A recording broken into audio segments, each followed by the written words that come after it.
All right, welcome back to the Lavicast. I'm your host, RWBY, once again with my fellow co-hosts, Derpaduh and SilverAce. How you guys doing today? Doing good. I was doing good, and then I watched RWBY Volume 3. Oh, no. Well, that's what we're here to talk about today. So, continuing with our trend of marathoning the entire series, we have now moved on to watching RWBY Volume 3, and we're here to discuss our thoughts on it. And Derp, why don't you go ahead and lead us in this conversation a little bit? So, Volume 3 picks up quite a while after Season 2, where we finally get to the Vital Festival. And the season takes a bit of an interesting dive into just basically just being anime. It's kind of been towing that line before where it's heavily inspired, but this it's just like, yep, we're doing a tournament arc, baby. Like all the anime out there. And that is the least interesting part of the season. Outside of its kind of fun, honestly, pretty entertaining battles. But I don't know. What did you think of the first battle at the very least, Ace? All right. So, just to be clear. So the first battle, if I remember correctly, that was between. Yeah, the first battle in this arc was meant to take place between. Actually, who? Remind me again. Who were the first two? The first. Ruby goes up against like Auburn, one of like the different teams that are in the Mhm. festival, and it's nothing fancy. It's just like we got to get introduced again to the team and their power sets and their skills and their chemistry and the battle. And Mhm. I mean, personally speaking, it's just a nice way of just getting back into things. Kind of like how season 2 gave us the food fight scene. And it's just, yep, it's just a fun, quick little smackdown. That's one word for it. I feel like you're do you not not responsible on this fight, do you Silver. not like it? Okay, look. I need to say this up top. I understand that this was a show made by a very small crew, had a lot of limitations Well, on it. well, Oh, this is when they got like bought. Like this was when they became part of what, full screen? Yeah. Like, Yeah. So but they have a budget. technically they're a bigger part of a company now. well, okay, but regardless, okay. So, relatively small team. They have a decent amount of limitations on them, and and so for what they had, I guess, I don't know, now Derp's thrown it into question, but for what I think they had, this is still quite the achievement. I am still going to shit on it though, because this show feels like there's another show I'd rather be watching happening off screen during this show. It's like, oh, we're at the tournament arc already. Like, imagine if in My Hero they did their tournament arc like 6 episodes in. That's what this show has done. It's like, I guess I care about these characters. Like, so it's like the fight at the beginning was Yeah. fun, I guess, to answer your question. Yeah, so that's like honestly probably one of the biggest issues of this season is that we've really kind of rushed into this due to the faults of seasons 1 and 2 being so short. Like we've barely felt how characters have like grown, their chemistry, their interactions, all this stuff. And season 3 is just not at all like it does not care about any of that. It just wants to have this big spectacle smackdown for like a significant part of its runtime, and then stuff we will get to later, which Well, really decides where the show heads in a significant way. But yeah, no, and I totally get where you're coming from, Ace. actually, It's hold a, up. it is really frustrating. Well, here's the thing. So I don't think this is Derb. I think you're not too far off when it comes to the fact that they haven't given us enough that we haven't gotten invested enough with these girls to really care about like them as a tournament. But it's not that they didn't have enough time or anything. It's that they haven't really given they've. This show likes to invoke a lot of tropes and story ideas that come from other anime series, but like with shows like Korra or Steven Universe, they understand the aesthetic of the trope, but they don't really understand what's the emotional core behind it. Because like this is not the first time I've seen a tournament. The first time a tournament has been done relatively early in the show's run. Two examples that come to my mind directly are shows like Yu-Gi-Oh and Hunter x Hunter. Both had tournament arcs, arguably around the same tournaments, or if not around the same time, if not a little bit earlier than we got here. The reason why those worked is that for two reasons. One, those arcs were at the end of the day gave us direct motivations as to why the characters were in these tournaments in the first place. That are just beyond, oh, I just want to win so I can show how strong I am. They actively split, like Yugi's whole thing. He wanted to get into that tournament so he could get his grandfather's soul back. Joey wanted to get in the tournament because he needed the money so he can get his sister to have eye surgery. And when it comes to Hunter x Hunter, all four of the main characters want to participate in that tournament and go through the hunter exams because they need to be a hunter either to achieve their motivation to get this dream to do something to improve themselves. And the whole idea about but these girls don't really have that. Like that's kind of the whole joke at the end of Volume 2 is that none of them really have a strong motivation to want to be a huntress in the first place, other than just, well, I just want to have fun. I just want to go and I just want to prove my family wrong or whatever. And that's already for their grand motivation. For the tournament itself, it's actually weaker because there only really seem to be there's no personal motivation for why they're supposed to do this. And worse than that, it's not even good for power scaling. Like the whole point of doing tournament arcs all the way into like Dragon Ball is to see how these characters and their abilities are meant to compare against their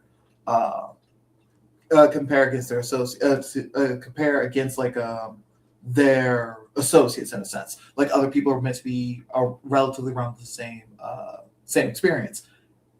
And here we're not really getting that. It's really just kind of just having the characters bounce around from screen to screen, just doing random shit that fits in their power set. We're not really getting to like really test or see how they need to challenge and improve on themselves, or how they need to meet that mark. The Dark Tournament from Yu Yu Hakusho is a really good example of this. And instead, that's kind of what the whole problem with the entire tournament arc is. There's no personal motivation for why they need to get into this shit, and the fights are just kind of spectacle for the sake of spectacle. They're not really doing a good job of challenging our characters to have to like get stronger in some way. Like I know people hate power scalers for good reason, but power scaling is necessary for an action series. It's a good way to make sure that the fights always have at least the bare minimum challenge of I need to make sure I can get stronger so I can deal with these threats. So that leads me to ask, was the spectacle not at all working for you, Ace? It's fine. Yes. Like, here's the thing, right? Here's the problem. Is that it's most of this season, a lot of the show up to this point has just been fight scenes. And fight scenes are boring. Fight scenes are dessert. And if you don't have a meal before your dessert, you just feel sick afterwards. That's like that's the best analogy I could use. It's like it's fine, but like a very Sonic Prime issue.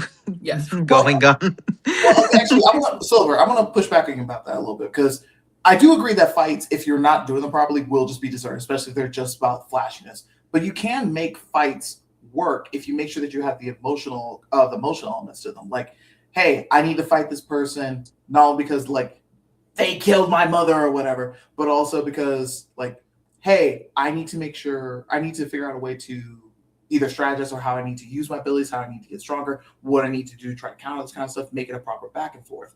But with RWBY, that's not here at all. Yeah, they don't do that either. Yeah, no, they don't. Like that's one of the reasons why I'm a huge shonen fan, because most good shonen series usually do try to have that emotional mind game back and forth when it comes to a lot of their fight scenes. That's not here in RWBY though. Yeah, they have a tournament arc because every anime has a tournament arc, and well, but also, I'll be honest. As much as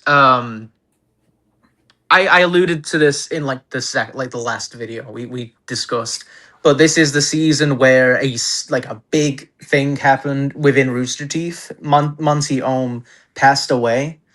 The lead animator, and a lot of the animation got a pretty big hit because of that. A lot of his like fellow animators had to really pick up from where he left off and try their best to put the pieces together to finish this season with all the work.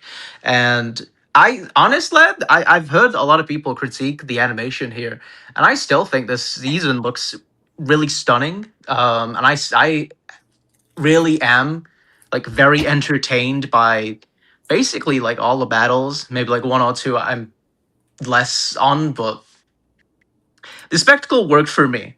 But I do honestly get though like where both of your issues come in with like the emotional investment with like how the characters again the for the most part it really is just like they're here to battle because it's a battle. You got to have a battle as a tournament arc.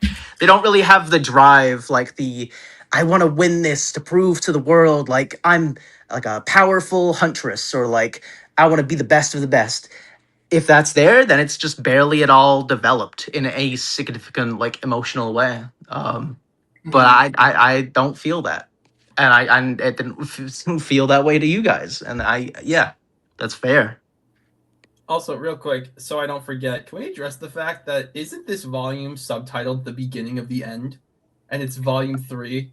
Yes. Yeah. Yeah. It's a really. So That that means the end is most of the show? that is one of the episode titles. Yeah. Oh, okay, it's one of the episode titles. Okay. Yeah, that's halfway through after when we get a certain character's flashback to something. Fair enough. All right. I just wanted to bring that up while I was thinking about it. I thought that was funny. Yeah. If we don't have anything else to do with the tournament, I don't want to get to the the second half of what this arc is before we get into the setup, because there is technically something that happens, there is technically something that's kind of happening in the middle before we get to that. So this is a good time to talk about Pyrrha and the mistress. Oh, not the mistress. The maiden. The maiden. The maidens. The maidens. Yeah. So like after a few episodes, we start to get like development on this new thing. Basically, like Ozpin and Co are talking about how something's coming. The bad guys are like in Beacon. They're they're in Vale, and they want a new symbol of hope, and they believe that Pyrrha is that symbol. And they kind of guide her into this vault beneath Beacon, which has this person called a maiden. And kind of like Borderlands, having sirens who are all like these mystical, only women powerful figures in the world.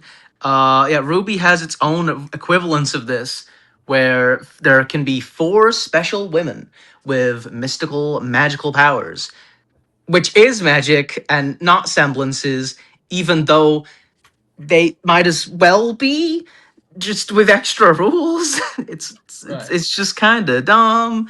I still think it's dumb. Ace, do you think it's dumb? Well, Derp, I guess I'm confused. So you're saying that these maidens, they're these super powerful beings who are crucial for protecting the world, and they're held up as these like mythical figures, and because now we need Pyrrha because something happened to the previous one. I guess I'm just so confused. What sort of evil masterstroke must have happened to our previous maiden to put her in this position? How could she possibly have been defeated to get put in this position to where she has to transfer her power? Derp, tell me, what insane plan must they have done to get this to have happened? She got gaslit and then wombo comboed. Yeah, she got jumped on the side of the road. Yeah. That's how this fucking immortal goddess being got taken out. Well, she got jumped by Cinder. Yeah. Like Dirk, you're trying to compare them to Borderlands, and I'm not to the mechanical. I'm not as familiar with Borderlands, but it feels like they were trying to do Avatar because let's keep it a buck. This is supposed to be Azula, their own diet version of Azula, especially with But here, this girl gets away with way too much shit because they just need her to just like because they want to have their own Azula who can just be the badass who just run through everything. But it's like there's she gets away with so much shit in this goddamn show, especially with the fact that she was able to basically jump a goddess for no and basically win for all intents and purposes. I'm gonna defend the show a bit because she's not supposed to be a goddess. Amber, that's her name. She's not supposed to be a goddess. She's just been gifted these like powerful abilities. Clearly not that powerful. Yeah. The Like, what's the danger? They're like, we cannot let this power fall into the wrong hands. Why? Just jump that person on the side of the road. It's like, yeah. just get a couple guys together. Just get 3 people with some powers together, and you're good. Yeah, they don't really make a strong kind of introduction to how how special these abilities are with how. And if I may spoil this, that's not going to get better for the rest of the series. They never really get clear about what these girls are what the maidens are capable of doing. They just honestly, yeah. Because the fairy tale that they're from is already dog shit. This story is nothing. It's a nothing story. Hey, there was a sad guy, and some 4 ladies came, and then they made him less sad, and so he gave them godlike powers. Was he a wizard? Was he God? We don't know. Just a guy. He's just a guy. They just like what's that fairy tale? Like, usually fairy tales have like a point. Either they have like a message or there's some conflict. But no, like it's just it's not a story. It's nothing. Like be nice to strangers. Fuck you, Derp. But like the point is, like, could you not have like would it not have been better if like, oh, there was this wizard and all these people came and wanted his power, but he wouldn't give it. But these 4 girls came, they didn't want his power. They helped him. And so in their turn, he split his power between the 4 of them. And so, like, I came up with that in 5 seconds. And that at least has a point. This is nothing. And it leads to nothing. Oh, you want to know the fun part? That actually would make more sense than you realize. And that's going to be more apparent when we get to, like, Volume 6 or Volume 5. Of course it will. Yeah, that's the thing with this show is a lot of it's just like wait until this volume and you know something might happen. This is exclamation. But yeah, introduces a lot of concepts. Yeah, and just to make it clear, because the show really wants to show how symbolic it is. Each of the 4 maidens are based off of the 4 seasons: spring, summer, fall, and winter. But for some reason, fall gets fire powers? Shouldn't that be summer? Dude, I'm going to keep it a buck. All of them basically get fire powers. They're all basically just different shades of different colors of the avatar. Yeah. But it's right there. Yeah, no, we agree with you. It's bullshit, but the fact is there are no rules around these powers. You just give summer fire, you give spring water, you give fall like forest, and you give winter ice cold things. Why you can't? It's right there. Yes. Can we talk about something good real quick before we move on? Please. Like Juniper's fight. Juniper's fight is great. But yeah, like the part where they're talking and the other team's like, "Hey, we're in the middle of a fight," and then Jaune's like flower power and Arcos, which are like different references. One to an interview and like a in like a fan meetup, and then the latter being a reference to their ship name. Yeah, I thought that was cute. Yeah, it's an amusing scene. But the scene before that was the one I was referring to, where they get the food and Blake is being all cute about the fish. That scene's adorable. People hate that. What? Because it's like you make like a racism allegory, and then you make like the cat people like fish thing. Like, oh, come on! It's cute though. It's funny. Like adorable. she gets the fish. She's really excited to eat it, and then the old man then finds out the card is revoked. So he tries to take the bowl away from her, and she's like, "No!" And then moments later, like Pyrrha walks up, and he's like, "I'll pay for the food," and Ruby or whatever is like, "No, that's okay," and Blake's like, "No, she can, please." It's great. Yeah, let no, it's Blake have a adorable. joke. It's great. Let Blake have a joke, please, y'all. It's okay. It's okay. Let Blake do anything this Yes. season. Does Blake do anything? She kind of trauma dumps in a few episodes from that. Yeah. Okay. Yeah. But also, I think it's funny. I mean, this is nitpicky bullshit. I don't care, but it is funny that Juniper were like, "Hey, we're about to go fight. Let's go eat a really big meal before we do." Oh yeah. Well, that's all Nora. She's like, you gotta eat for a big fight or whatever. Yeah, but like John's walking away, he's like about to puke when he gets up. Like, but no, I thought that stuff was again just do fun The stuff funny with characters. Like, the funny thing about the Juniper fight as well is that the other team literally has no reason not to just attack. Like they allowed themselves to lose that battle. Just by conversing with the other team. Like, it's your fault for losing that one. yeah, but like whatevs. Whatevs, I guess. And yeah, after Oh, that fight, by the way, the team season, I think it's called the Sun. what? Yeah, team Sun, the Sun Wukong's team. They all fight a team called Indigo, which is actually like a whole like Indigo fundraiser thing Rooster Teeth were doing. So all of those character designs are like fan OCs, which is really neat. Yeah. It was like for a movie Rooster Teeth made that I think nobody probably cares about. And also a fan from that same Indigo got to voice in RWBY, and they voiced a bartender. Cool. And who do we meet in that bar that I just mentioned? It's a certain drunkard. Qrow guy. Spelled with a Q. Spelled with a Q. Why is my name spelled with a Q? It's Qrow Right Ran now. One. And this is the best character of RWBY for like a couple seasons. He's pretty great. Yeah. He's amazing. He steals every scene he's in. Yes. Well, I love the line where they're like, he goes up and he's like, if you were working for me, I'd shoot you. And he's like, if I were working for you, I'd shoot myself. That was a good line. Every line he says is his good line.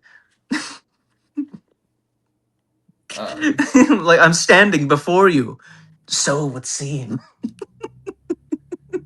Yeah. Yeah, no, So- honestly, Qrow here is basically going to be carrying the show for at least the next 3 seasons, for at least the next 2 seasons, at least. 2 seasons, yeah, 2 seasons.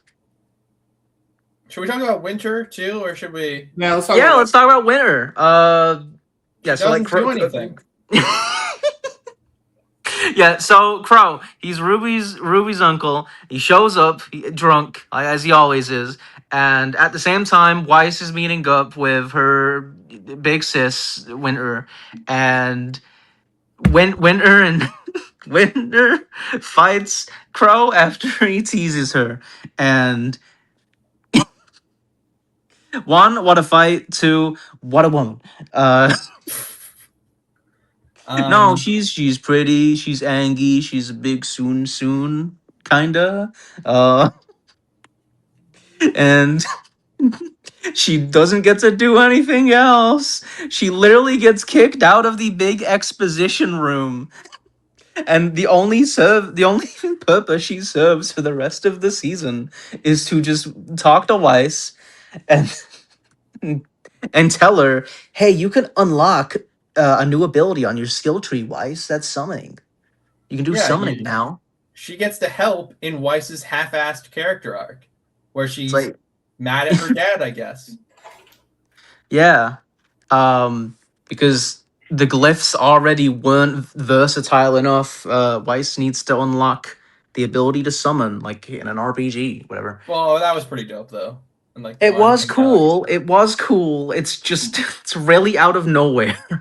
Yeah, Well, but not like, completely out of nowhere. They had to bring up the reason why she was able to do that in her trailer, but not in the rest of the show. Yeah. It's just so sudden. Yeah. But yeah, no, I mean she's also here.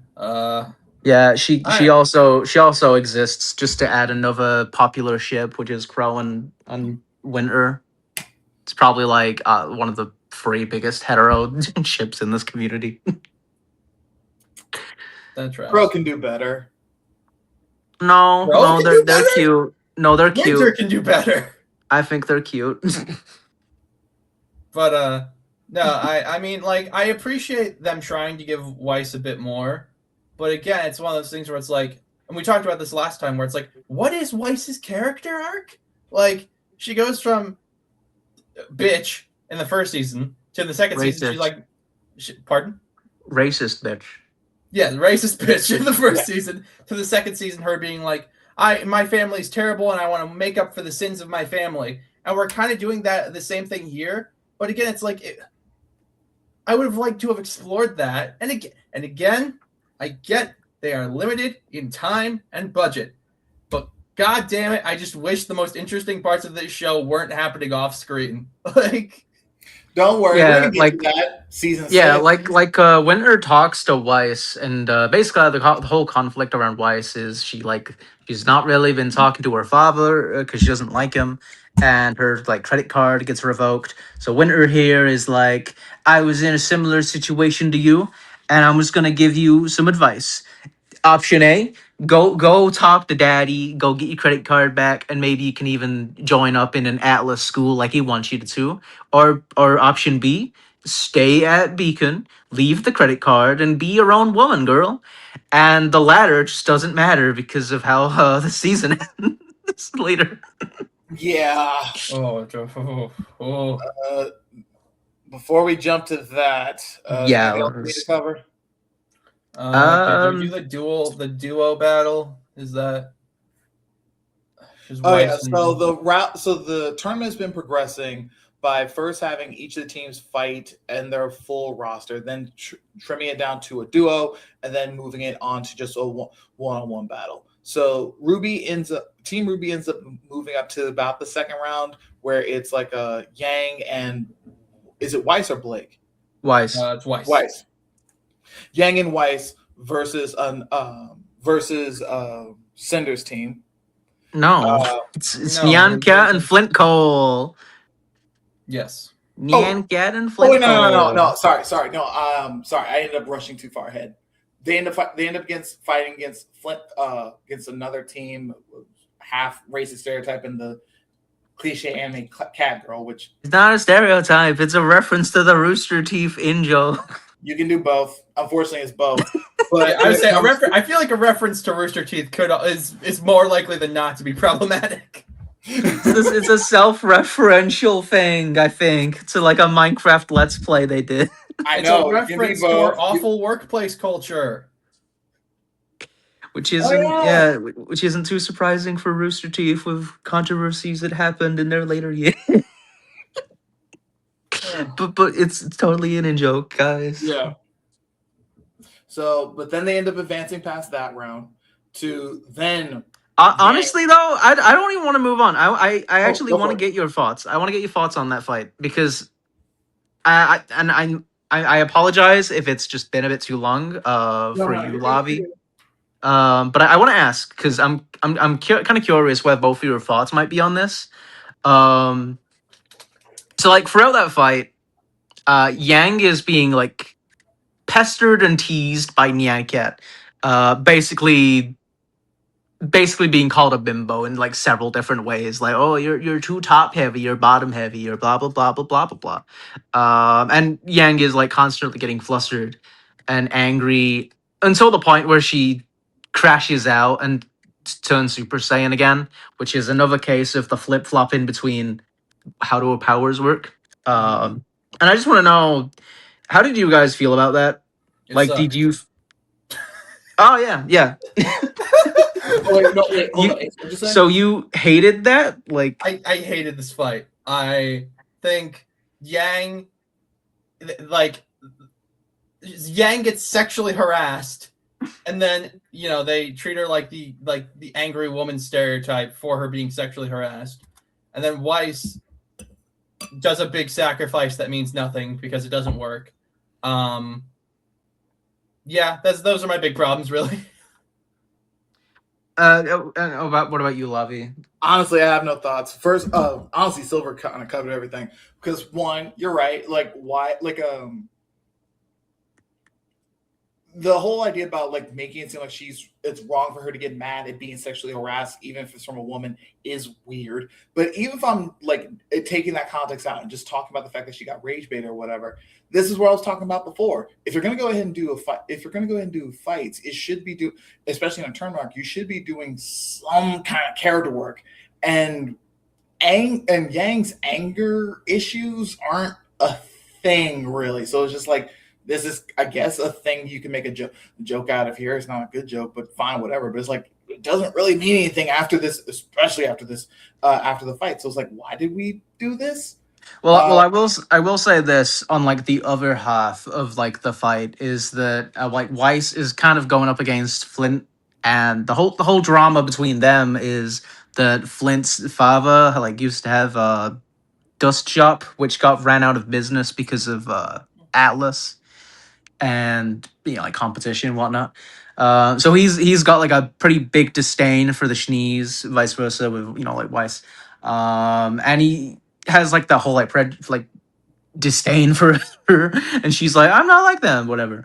And it's kind of nice like throughout the fight, through her just being like a good competitor and just a good person overall. But that sacrifice you mentioned, like even if it didn't work out, like it still was like an attempt to do the right thing, and she like earned his respect by the end, which I thought was like a pretty nice way of ending things there. It's like a small beef, but I think it like nice moment. I don't think this fight is all bad. I just think it would have been better if it worked. Like, what's the point of having it not work? Just so Yang gets to look cool. Yang gets to look cool all the time. She's basically the main character. That is fair. Yeah, that is fair. Barring something that happens later, yeah, Yang gets to look cool pretty often. But yeah, no. I also just want to mention before we move on, Flint Cole, his weapon, the the the trumpet, the gun trumpet. It's amazing. It's like one of those like encapsulations of like how kind of funny, quirky, cool RWBY as a show can be with its choices of weaponry. Just like yeah, anything can be a weapon if you make it. So, which is really fun. Yeah. Yeah. No, that's. Oh yeah, and the music too. The music too is just splendidly joyful throughout the whole thing. It's like a Sonic thing like going down. I don't know how to describe it. It's amazing. Did you say Sonic? Yeah, it feels something out of Sonic. I don't know. Oh, I thought you meant because noise, and I was never mind. Joke abort. That's fair.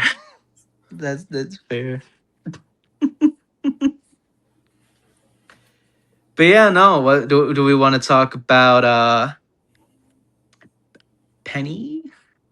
Because that fight happens. Oh, I guess we can just talk about Penny in general, though. She's cute in one scene, and then you see there's an interesting thing that this season does where it tricks you into kind of caring about a character and then tortures and murders them. But we'll get more into that a little later. I was just gonna mention how Penny shows up. RWBY talks to her, and then CL, a character that everyone has fallen in love with purely because of her design, who will eventually be referenced in the show itself, is just tries to steal their time away, and she's counting down the literal minute, while RWBY and Penny try to socialize. No, it's cute. Penny's cute. I mean, Penny is just a victim of the wider problem I have with this season that we'll get to more with Pyrrha. Yeah. We'll get to it. All right. I'm trying to think. Is there anything else we need to cover before we get to that second half? Well, Yang fucks up that dude's leg. Oh yeah. No, well, she thinks she fucks up his leg. Well, here's my question. Break a leg, Yang. What happens? So, like, there were so many different ways this plan could have gone wrong, by the way. What if Yang dodged? What if Yang didn't punch his leg in a very specific way that they could make it look like she broke his leg? Like, Well, that's just all like up to however Emerald manipulates the scene to look. right. Like So my understanding is Emerald made it look like he was attacking her. No one else saw it. That was in Yang's mind. So as far as everyone else is concerned, he was just standing there and she punched his leg, which turns out to be a robot leg, whatever. But so she can control what they see, but she can't control how they react. So what if she just dodged? What if she did anything else other than punch him in that very specific spot? What if she took his head off? Like, honestly, this plan doesn't really make sense in the first place. Not only because of that, it's like, how would you be able to, like, think about it from the other end? Like, you're right. There's no way you could have predicted that way. But like, why would you even come up with a plan like that in the first place in universe? And the only reason that they did this is because they wanted to show them how manipulative and underhanded that these guys are and make sure they can get to the top, which I'm gonna keep it honest, is really fucking stupid. And also shows they don't understand how tournament arcs work. The whole point about them is that they're supposed to be about showing like, I am the biggest bad ever fucking exist doing this goddamn thing. We're gonna get to the top on our own fucking, or we're gonna get to the top of our own fucking strength or whatever. And it's like, and I don't even get what was even the point of this other than just like, oh, we need to cause more misery and death and sorrow because that's how the fucking.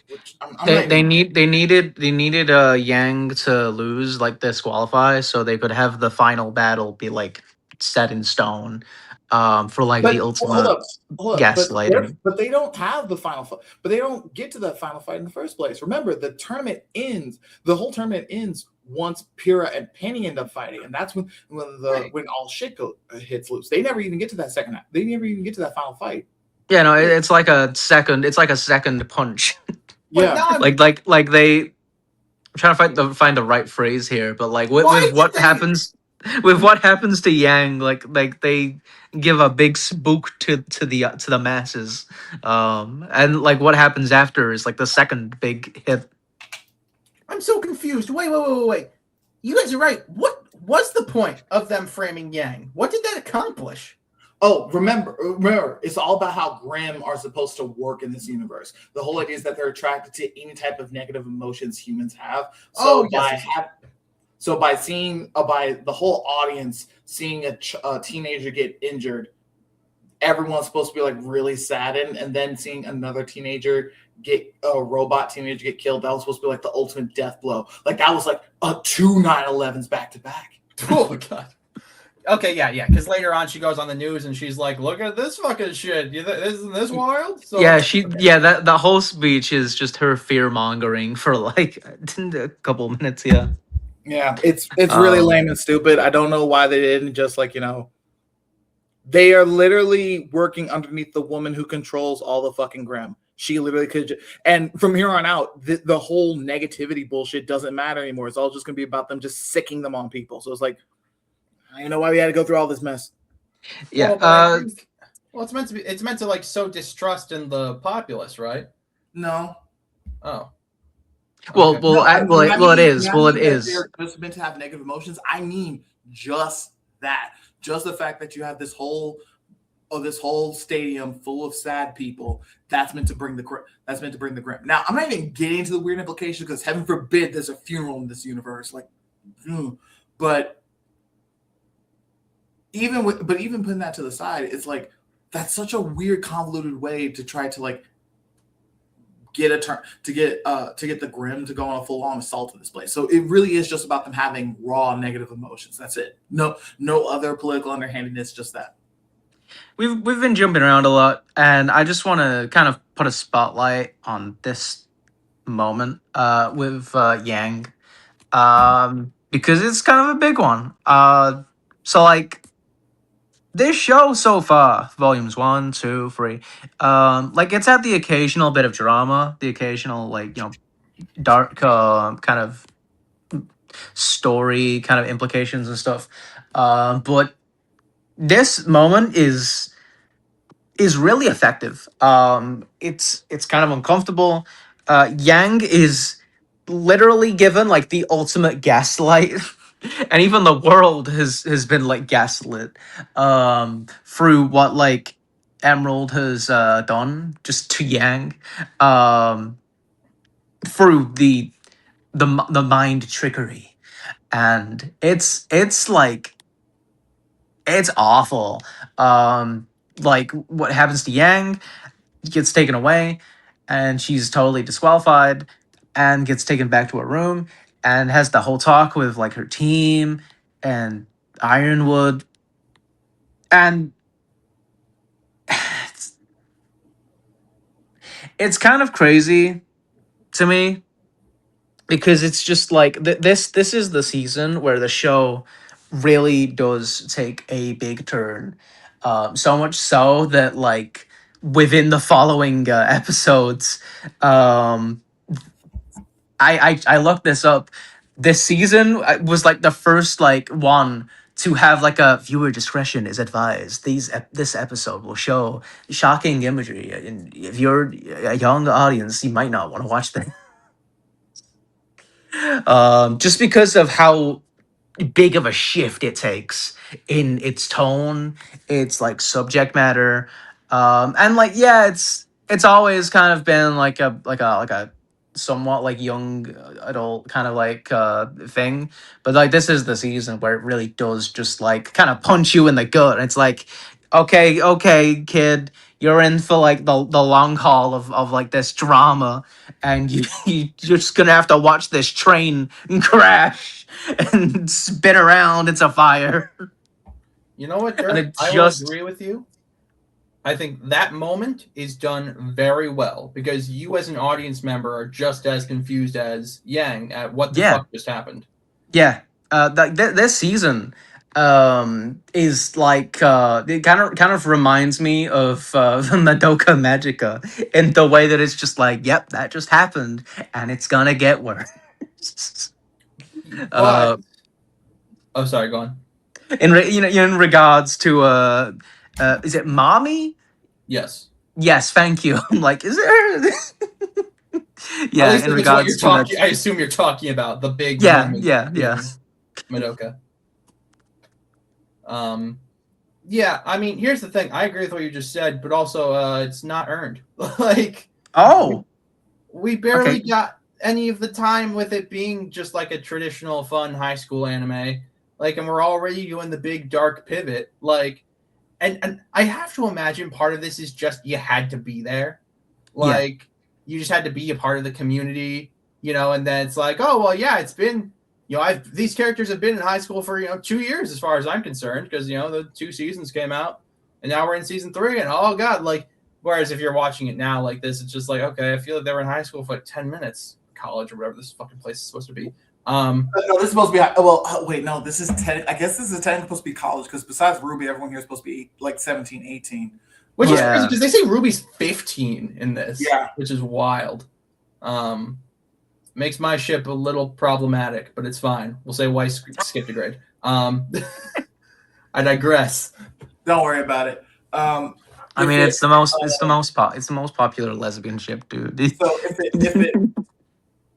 so here's the thing, I'm kind of more on Ace's side with that twist. First off, while I agree with you about the time thing, it's actually right in the middle where it's only been 2 semesters in the universe. But I digress. We've just kind of sort of gotten used to this dynamic, gotten used to the high school dynamic, and it hasn't even been that long episode-wise because we didn't even get to them being in the school proper until like the last third of season 1, and then season 2 is kind of just jumping all over the place. Yeah. But the thing is, I honestly just don't like the Yang Mercury Emerald thing, because if we're like, fuck all my shonen shit to the side, I'm all for, my whole thing about storytelling, especially when you're trying to be character centric, is that you need to be analyzing the mistakes and issues that the characters are going for. But if you're just going to have the character get literally basically mind controlled in order to be able to do something, I'm not really learning anything about that character. They just got turned into a puppet for the sake of pushing the plot forward. And when we're at that point, I'm just kind of just going like, okay, they're a slave to the plot. Now we're just gonna move on, because And at the end of the day, nothing in that scene really matters for Yang's character after this. Like that scene's not even going to be. She's not going to bring up that scene for the rest of the series. So it's like, and I'm not saying that she needs to, but it's not a scene that actually really does anything to really progress the character. I'm all for changing things up, introducing dark stuff. Like I remember watching Naruto when it first came out, and they basically did the same thing with the tuning, with the second half of the tuning exams. But if you're going to go ahead and do something like that, I would like to try to see it progress or build on the ideas that are already existing, not just shifting things around just so we can have like a what the fuck twist. Because I've seen series try to do that. For everyone, I think that does do it right. Like 90 of them do it wrong because they just wanted subversion for the sake of itself. And considering that this is meant to be the big scene showing like meant to be the build up to showing like all the Grimm showing up and attacking everywhere, I would like to try to see the characters be manipulated. If we're going to go ahead and do the manipulation bit, I would like to try to see them manipulated for things that are inherent to who they are, not just because they got mind controlled by somebody in order to do something different. I will say something. Oh, sorry. Yeah, Derp, you go first. I will say something that I don't like about this whole plot point is within like the following episode when Yang and Ko are in the bedroom and they're all talking with one another. Like they're having like this little debate about like, do you believe me that I'm not crazy, that I saw him kick me? And like the whole team is like, yeah, no, we believe you. We're all on your side. And Blake takes this moment to to trauma dump. Like, I want to believe you, but you might be turning to my crazy ex-boyfriend slash master teacher figure. And I don't know, man. I'll try and believe. And that's so weird because I'm like, there's no like, this isn't like a You might be going crazy, Yang. And they just have, they're like the only 4 people that they know magic. Everyone in this fucking like almost every other person in this universe is supposed to have like some type of superpower. Why wouldn't it be beyond the pale that someone was trying to do something to fuck with them to like win a bet or some shit? Yeah. Yeah, it's like that. That's a thing. So I get it within the, so they pin this in like 2 ways about like, well, the masses have already decided their story, and you know what, I can buy that. But like with her friends, I'm like, no, come on, Blake, you're like closer to Yang than well, besides RWBY, anyone here. Like you should believe Yang. I think what it probably was is they probably were like, we need to remind the audience who the fuck Adam is because he's going to be a big part at the end of this. That is also probably even very valid of a critique. Yeah. Just like, yeah, they probably just needed to remind the audience of this guy because he's barely been in the show because they barely do anything with the racism stuff. So but no, I do want to defend what happens with Yang a bit though, because Lavi, you said that this never comes up again. What I think it is doing is it's just like, and again, it's part of what I don't like about later on in the show, but I guess because it's Yang and I know she has super plot armor, it doesn't bother me as much. Yang has a really rough few days during this season. And so I think it's less that this specific instance is going to be important and more so that it's one of the multiple things that are going to happen throughout this season that are going to push her to her breaking point. But whatever. Hold up. So are you familiar with Volume 4? I'm not familiar with Volume 4. I have heard Yang's theme song. So I knew that she was probably going to lose an arm at one point. I didn't realize it was going to be this early on. But I know her she has a song called Armed and Ready that's all about like getting her confidence back. So, and I know that she seems pretty not confident at the end of this. So I think that it seems like this is just like the end of this is meant to like put her in a rut that she has to dig herself out of. Though again, knowing this show, again, all the interesting stuff happens off screen. She could do that off camera. I don't know. We'll talk about that with Volume. Well, let's put a pin in that for now and talk about that when we get to Volume 4. After the whole fight goes down, Mercury is supposedly taken back to Mistral alongside his team, including Emerald and Co. And see this, you guys were talking about how the bad guys' plans could have failed at any moment. This is another one of those cases. So basically, they don't go back to Mistral. They're still in Vale. They're still scheming in Beacon, in the Vital Festival. Blah blah blah blah blah. And Ruby in the stadium just sees like Emerald in the Yeah, she's arena. just Like, sitting huh? there. Yeah, she's just sitting there. She's not in a disguise. She's not even trying to hide. She's just in her usual outfit, chilling around, waiting to scheme with her powers. And Ruby's like, "Oh, that's kind of weird. I'll just go investigate in this back door." And as she leaves the room, the audience, she walks and finds Mercury, who's like, "Okay, okay." And this is when, like, Penny and Pyrrha about to fight. Ruby has a semblance, which is basically super speed. She does not use this semblance to its fullest capacity. Wait, And sorry, keep like going.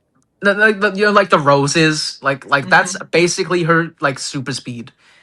She does not use this to the fullest effects, and basically allows what happens to happen next. I know I'm doing the whole like I might be nitpicking a bit too much, but I really I really do No, find it irksome no, how you're not nitpicking because this is going to be a running theme for the rest of the series.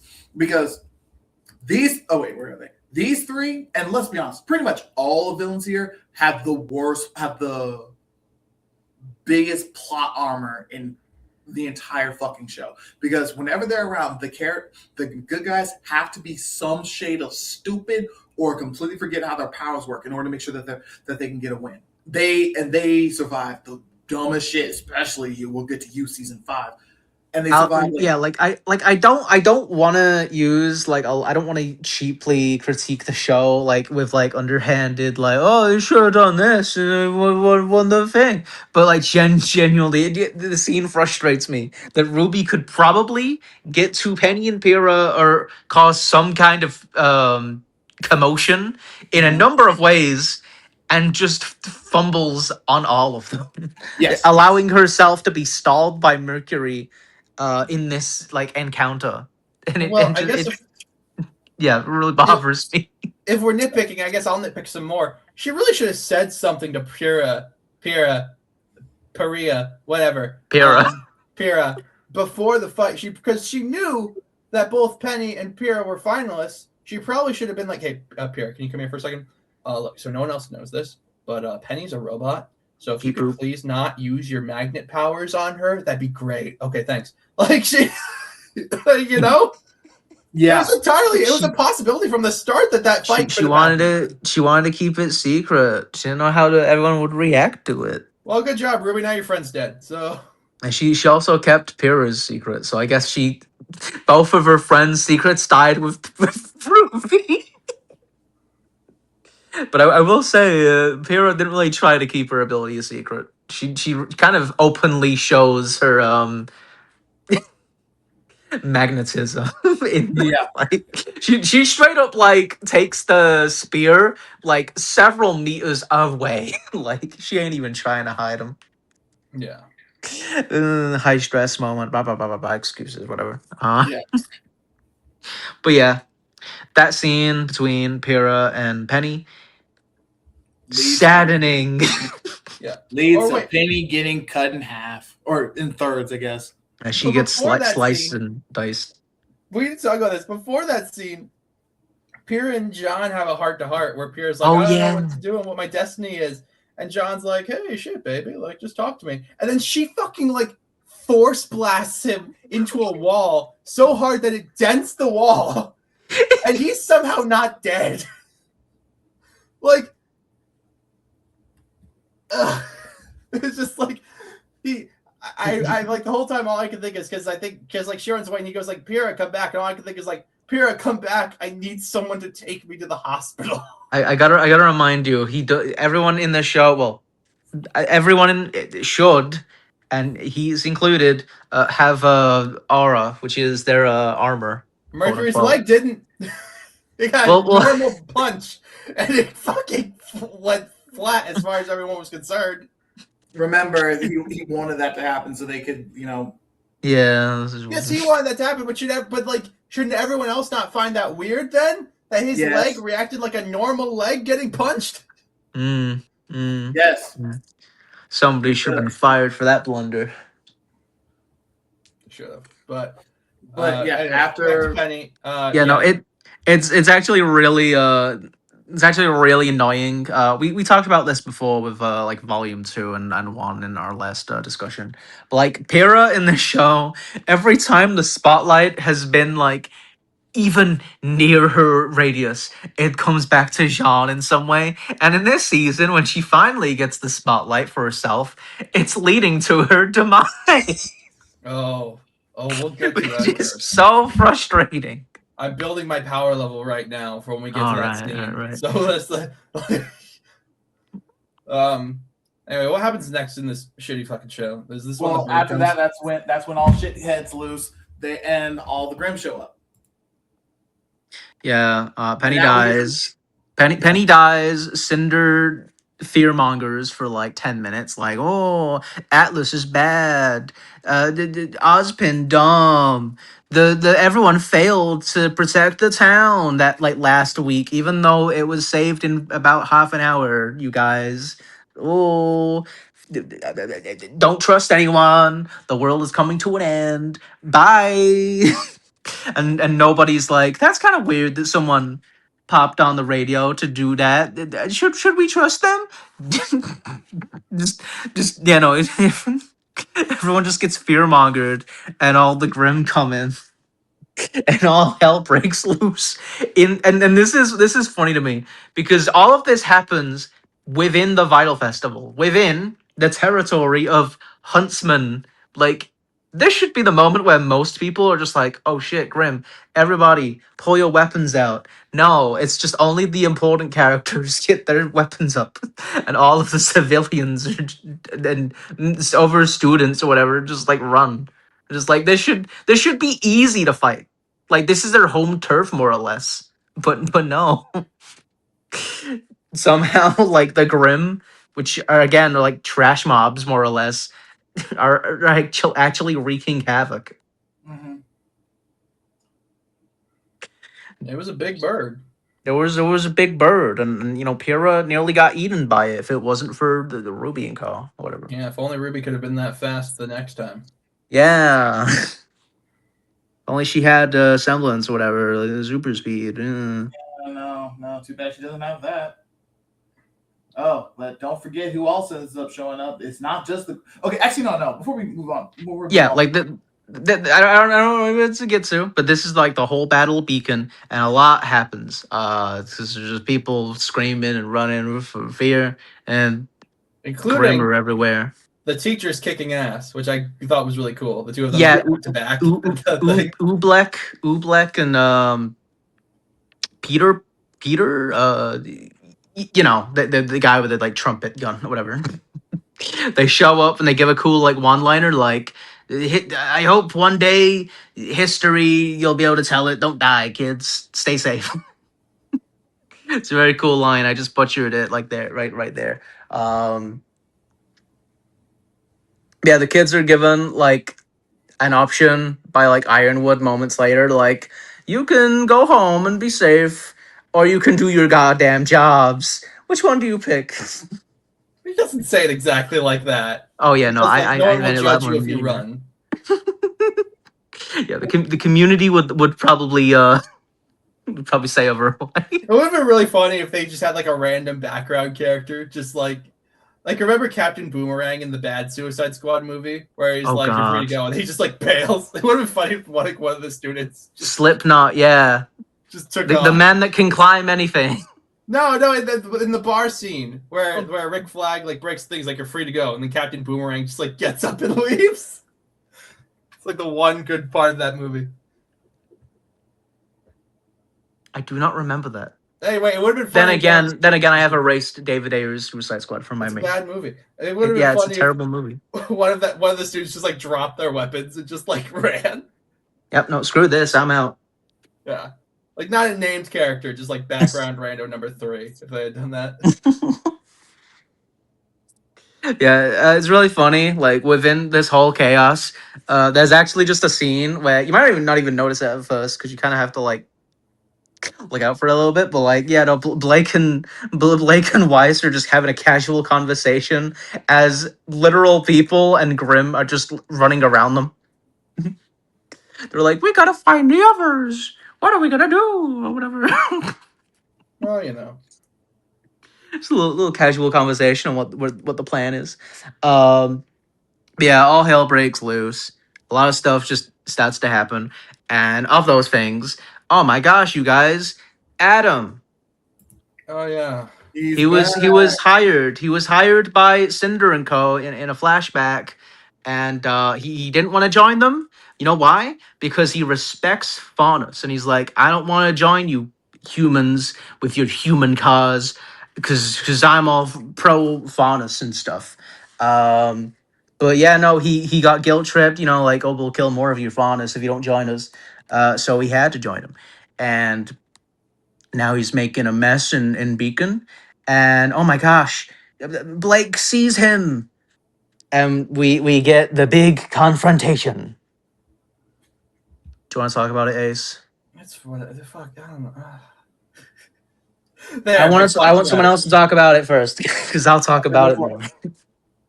It's just I don't even remember it. I don't. He's like, I don't. She's like, you shouldn't do this because racism is bad, but it's not this bad. And he's like, actually, I disagree. I think racism is quite bad, and I want to stop racism, but I'm going to be evil at stopping racism. She's like, don't be evil about stopping racism, and then fucking she gets stabbed or something. I don't know. Yeah. Well. It's even worse than that because in this scene, he's literally written in the most like r/nice guy way, where he's like, "There you are, my love.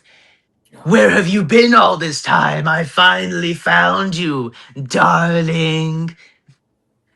And it's so gross. Like, Is it wrong that I kind of want to slap whoever came up with that line? like genuinely, I know that he is probably, if not the most potential man character in this goddamn IP, but they really ruined what little he had. He was just a guy that really respected Faunus. He loved them. He wanted to, protect and fight for his fellow peers that were treated like shit by humanity.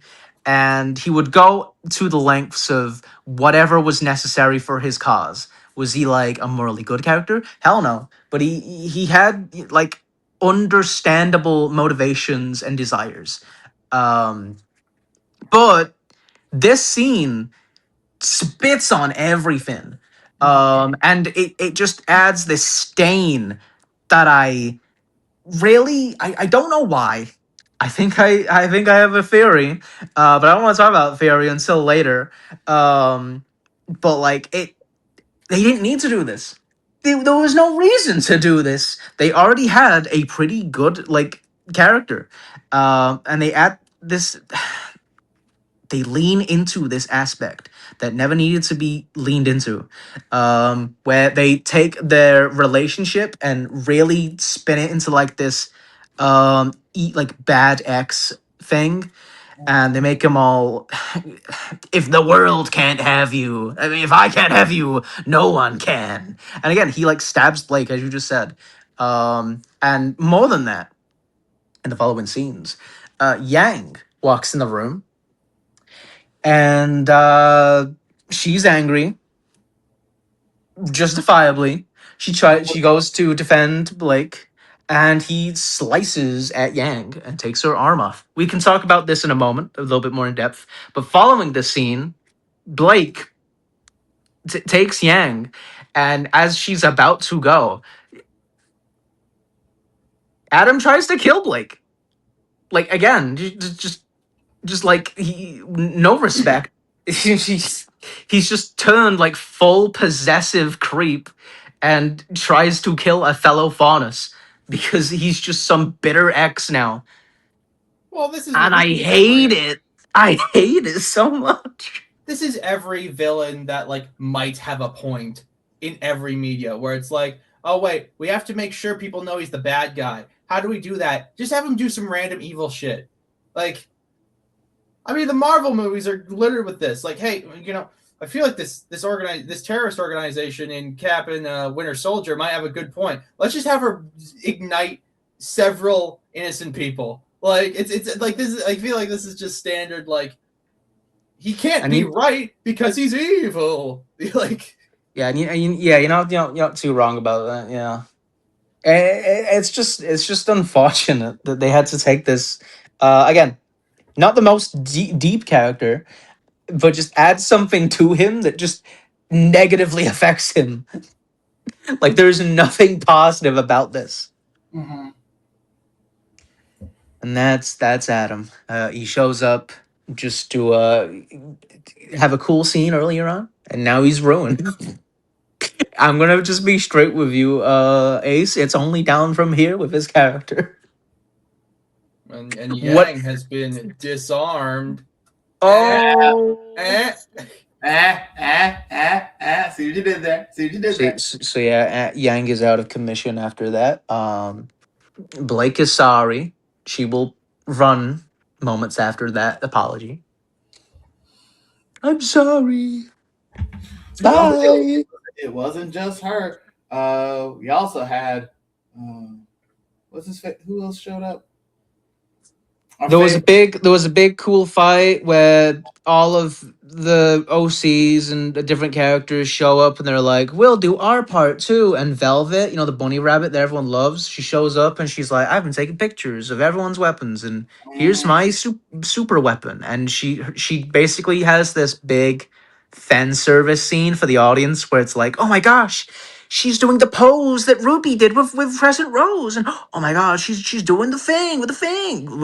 Literally, like every other character's introduction with their weaponry, it's kind of a reference to those, and it's like kind of nice, but at the same time, kind of like with how short the show has been so far, it's a way too soon to do a fan service scene like this. So it just kind of rains a bit hollow. Okay, they had to give her something. This is the last time she's showing up. Oh What? yeah. Yep. Oh yeah. This is the last time like Velvet shows up. What happens to her? Did she die? Is she dead? No, the show just changes direction because it's no more. Beacon's down. It's gone. Yeah. Okay. Well, I was gonna say I thought that scene was fun because they play "I May Fall" and that's a good song. Yeah. The OST is great. Like I haven't really been listening to it like on its own. But no, the OST throughout the season is really strong, as I mentioned earlier through the Flynn fight. Yeah. I don't know. But then not only that, we got to see our boy Roman one more time. Who? Oh no, we gotta talk about this. Talk about him. I didn't want to talk about this. Why didn't you want to talk about him? So Roman comes back. He's been freed from Roman Torchwick. Hold up, I got it. I'm blanking. He's the pretty antagonist with like red hair. Oh, he got like a hat. Yeah, he's got. Okay, yeah, okay. He's got Neo by his side. Neo. Yes, I like her. There you go. Roman. He gets into a fight with RWBY in the sky, almost wins, but then gets eaten by a flying grim, and then he's gone for the rest of the series. Oh, he's just dead? Yeah. So I didn't even want to say that out loud. But yeah, no. I just there's a few cases in the show where you can't know if a character is dead for good or not. He really does just unceremoniously just get eaten by a bird like that. Yep. And it pisses me off. I mean, I don't know. I think that's kind of funny. I know it's funny. I know it's dark. I know it's dark comedy in a way. With like how pathetic he dies because he's just a pathetic villain on the streets or whatever, street level villain or whatever. But like I it makes me angry because he's like the only villain that I genuinely like in this show. He's so charismatic. He's so likable. I know he's a piece of shit, but I love him. Every scene he's on, I'm probably smiling because he's just saying something that's like, oh man, I love the energy, man. you're an awful person, but somehow you're making this fun. Again, I said this in the last one. He's like the handsome Jack of this show, and he just died. And I'm sad because I know he's gone from the rest of the show. And I don't want to say their name. There will come a time in the distant future of the show where someone will ever so slightly fill the role he once filled in terms of amusing me and Lavi. But yeah, he didn't get to do much this season, and he's gone too soon. I don't like to I don't really want to bring up other media because I know like fans of this series have a habit of like getting a bit too defensive of stuff. Every fan base, like Sonic the Hedgehog, maybe like Marvel and DC and whatnot, when fans aren't satisfied with the stories, they will make their own YouTube videos about like how I would make this series better. Like here's my AU or my story ideas. And I've been following a little like fan series for a while called Fixing RWBY. I don't like the name. I'm sad right now. I don't like the name, but it is what it is. And what this show did was not kill off Roman. He actually lives on in a very interesting way that I'm going to bring up when we talk about Volume 4 and onward, probably once or twice. Because I think they did a really cool thing with him in that little fan show. And I think to any person listening to this right now, even if like they like the show RWBY or whatever, I think if you like Roman as a character, you kind of owe it yourself to check out Fixing RWBY just to see how they did things. For the most part, it is like a patch notes like, oh my god, this thing worked out in a slightly different 5% way. Like it's not a massive AU, but like I know I'm going on a tangent here, but I just want to gush about this. I think you owe it to yourself just to check it out for what they do with Roman in post like volume 3. And that has been my little side tangent about how much I like Roman, and I'm sad that he's gone. I just don't think Roman continuing to be around would bring me as much joy as his death did. That was pretty funny. He was amusing and entertaining, and I'm sad he's gone because there's no other villains I like, barring one for a while. Well, what about what? well, Neo? You talking about Neo? Yes! The one that? Yeah, I like Neo. Yeah, you better like Neo. Yeah. What's that supposed to mean? We'll talk about that in volume 9. Oh God! We'll talk about that in like a few volumes before 9. But yeah. She actually isn't dead. You know when she got blown away on that umbrella, she will come back. But what season? Ooh. Apparently 9. Apparently 9, but before that. So guess which one before that when we get there. I will say it is funny how Neo gets taken out of the fight. Like RWBY just sees her umbrella, is like flip. Yeah, that is funny. I will bend the knee on that one. That is funny. She just gets blown away. Yeah, but that one's stupid. No, it is stupid. Yeah, it's pathetic. But at least she's still alive out there. That is true. Unlike Roman. It would have been more thematically correct if she was the one who got eaten, since she looks more like food. But true. Ice cream. Yeah. But you know, she's a cute girl, and she's marketable. We can make a book about her later. Did they make a book about her? Yes. Yeah, they did. And you can learn all about Neo's backstory in the book. I haven't read it. Apparently, it's pretty convoluted. Yeah, we actually. I haven't read it, but I'm going through a wiki right now. You got the wrong. Well, that's how she'll look. Yeah. Respectfully, Whoops. Damn. Damn.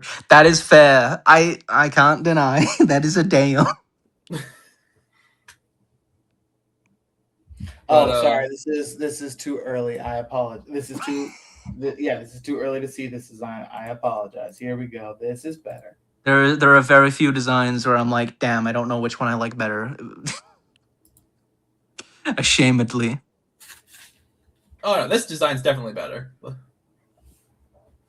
in my humble opinion. Mm.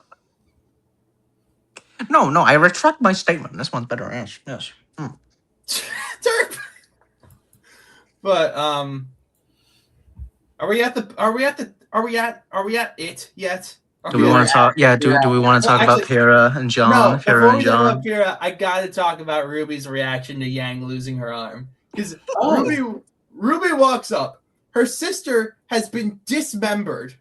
And she goes like, "Oh, Yang."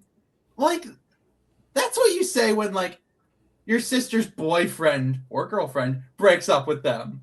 That's not the reaction you have when they lose a fucking arm. Yeah, Ruby does. Yeah, I don't want to be mean to the VAs. I will say though, I think in this season alone, Ruby's voice is especially a little off. Oh, it's not even a voice thing. It's the voice. It's the animation. It's everything. Like, no, I think she plays it exactly how she's meant to play it. Yeah. I just think the way she's meant to play it is insane. I really like Ruby. She's like my favorite character in the show so far. I don't know if my opinion will change over the next couple seasons, but she's kind of off in the season. And I guess it was just more unintentionally funny to you. I liked when she met Winter. That was cute. That was cute. She's like, "We will meet at a juncture." She's like, "We're gonna be sisters-in-law one day." I'm gonna will this into existence. Honestly, it might happen. Or she could be the aunt. What? What? You're the one. Oh, the aunt to their child. I see. Oh. No. I thought. Wait, hold up. Who here was shipping Qrow with Winter? Oh, that's right. No, we can't have that happen because then White Rose would be weird. What? You don't like Ruby and Weiss anymore? I know I like Ruby and Weiss, but Ruby and Weiss can't happen if her uncle is doinking Weiss's sister. That's weird. Yeah. Yeah, because that would technically make Weiss Ruby's kind of sort of cousin aunt. Yeah, I don't know. I don't know exactly how it works. This shipping business, this shipping goes crazy. Look, this is why we need to keep the straight shipping out of this. It only causes problems. Burn. We get like the Game of Thrones anthem here as like we talk about the the relationships between families. And speaking of straight ships ruining everything, Pyrrha. Yeah. Hey, people call this a hetero gem, okay? Don't They are wrong, and they are. Look, as someone who has my own hetero ships, they are wrong. This is easily the worst ship. This is okay, not the worst one, but this ship is bad. I will say it's better this season than it was in the previous seasons. Yes, it is. It's better because they're actually a thing now. But even then, it's really uncooked. Wait, also, can we just establish the whole rest of this show is about to happen the way it happens because Jaune didn't do the one thing that was. You noticed that. Noticed? Yeah, they get that. So for anyone listening to this who hasn't seen the show, so they get down into the chamber with the Fall Maiden, Autumn. Yeah, Maiden, the vault beneath the school. Yeah, and they're like, okay, get in the Ava, Pyrrha. We're gonna take her aura and push it somewhere else, specifically into you. And they're like, Jaune, keep watch. And then the moment. Then Pyrrha like screams or something. I think someone screams or something, right? Something. Yeah, Pyrrha screams and he turns around and he's like, Pyrrha! Yeah, so he turns around and then fucking what's her name just shoots the Fall Maiden and the power goes into her. So if Jaune had just done what he was fucking told, or counterpoint, What's his name? What's the headmaster's name? Ozpin. Ozpin is the adult in the situation. He could have been like, look, y'all, it's gonna hurt. So just know she's gonna scream. Don't turn around. Like, but everyone failed in this situation except Pyrrha. But this is my point. Yeah. Yeah, so then, why am I doing the recap? Lavi, what happens? So yeah, now Cinder is now the Fall Maiden. Yeah, so they have it's actually really interesting how they spin this because the show actually goes out of its way in a pretty big way where it kind of makes all of these concepts up like we don't know if Pyrrha will survive the thing, like who knows, maybe when it goes through you might not even be yourself anymore because we're gonna do. It's not just going to be her maiden powers. It's going to be her aura. So your personalities might combine, or all this. They go through all these things, and it ultimately just doesn't matter. Like the audience itself might delude themselves into kind of believing like, oh, it'll be like every other show where they kick butt and save the day, like every other but no, yeah, Cinder just comes on in, gets a bow and arrow, does the Skyrim whole critical hit move, and just steals the power right from Pyrrha mid transformation, more or less, and just completely undercuts the moment in a pretty shocking way. Ozpin tells Jaune and Pyrrha, GTFO. And they just have to watch as Cinder and their headmaster are alone to battle. Yeah, but also Ozpin holds his own, again making me think that these Autumn Maiden powers aren't that impressive. They are. But so then they what happens? It's not the maiden powers. It's just that the writers like Cinder. That's fair. Is the kiss the next thing? Yeah. Yeah. It's fine. Jaune wants to contact Glinda, and Pyrrha's like smoochy smooch distracts him. No, and She literally shoves him in a locker. Like a nerd. and sends him away. Beep boop beep boop. I mean, I will say that scene was I think everything leading up to the thing that's going to make me spontaneously combust, I think is well done. I think that scene has good tension. I think the scene where Jaune calls Ruby is like, just get to her. Like, I think he has a line where he's like, who cares about me? Go find her. Like, I thought he did really well with that. Yeah, the dialogue's mostly good. I just don't like how Weiss is so ignorant of what he's saying. He's just like, Jaune, just like, didn't you hear what he just said? Yeah. I'm just nitpicking. And then, so then Weiss and Ruby show up, and Ruby goes, don't worry, I've got a plan. You always do, Ruby. Yeah, but we don't actually see, the plan is seemingly spend way too long fighting these mooks, and then Weiss will make me a staircase so I can be late to save Pyrrha. Like, what was the plan? Yeah. We don't see the plan. There's no plan. But so, yeah, because Pyrrha goes to fight what's her name by herself. Does anything else important happen before that? Not really. Okay. This is the culmination of everything. Okay. Oh, okay. I'm gonna get up close to the mic here. Oh, okay. I fucking hate Neon Genesis Evangelion. Okay. And the reason I hate it is because it thinks that making you care about a character and then torturing them and killing them or mortally wounding them in front of you is somehow good writing. But the themes. Yeah, no.